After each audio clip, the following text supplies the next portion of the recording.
আজকে ঈদের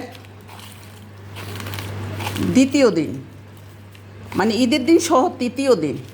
তো যাই হোক, আজকের রেসিপিতে আছে আলুর ভর্তা।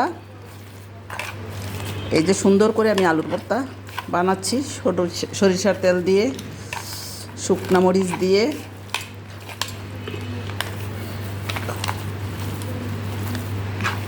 আর আরেকটা কথা আপনাদের সাথে আমি শেয়ার করতে চাই, আমি সারা দিনে 100 ফলো করি,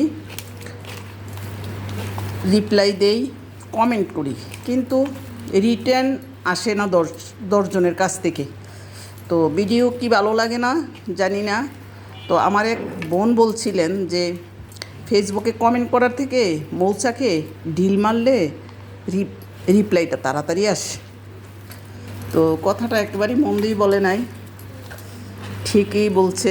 তো আজকের রেসিপিতে আমার দেখেন, সুন্দর করে সরিষার তেল দিয়ে আলুর ভর্তা, আর এই যে জলফাই দিয়া ডাল, সাথে আছে ধনিয়া পাতা আর সাদা ভাত। কেমন হয়?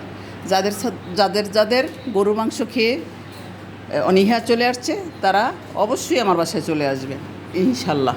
খুব মজাদার খাবার। আল্লাহ হাফেজ, আসসালামু আলাইকুম।